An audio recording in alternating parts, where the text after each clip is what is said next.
Let's find the value of x given that x raised to the power 4 is equals to 64. Very easy.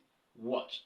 X raised to the power 4 can be written in index form as x to the power of 2 all raised to the power 2. Nothing has changed. Of course, if we multiply their powers, or the powers we have there, 2 times 2 we are still having 4, then equals 8 squared is the same thing as 64.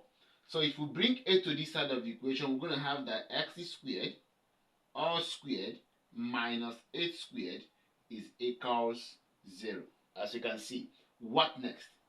You can apply the concept of difference of 2 square here to have just open 2 bracket, plus in one, then minus in the other one.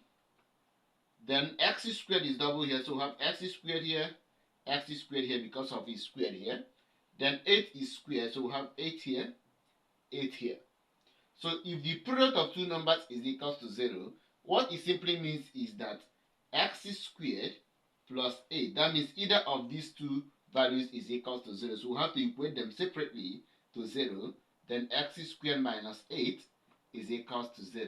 Now let's solve for the value of x respectively in these two equations. In that case, if x squared plus 8 is equals to 0, that means that x squared is equals 8 will cross over becoming negative 8. Then here, x squared, 8 will cross over becoming positive 8. So in return here, x squared is equals to 8. To make x the subject of the formula here, very easy. So we have to find the square root of both sides of the equation. So that means that x will be equals square root plus or minus negative 8. So square root plus or minus negative 8, of course, square root of negative 8 is an imaginary number. In that case, we have that x is equals to plus or minus square root of 8i.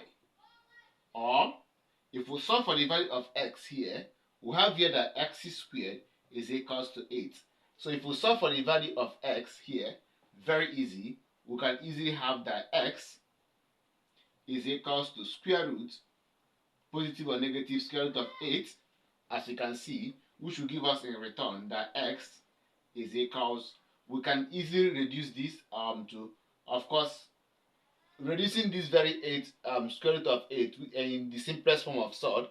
Of course, 4 times 2 is 8, so which will give us plus or minus square root of 4 times 2, which is that x is equals plus or minus square root of 4 is 2. Of course, we have 2 sod 2, and this becomes our result. Bye bye.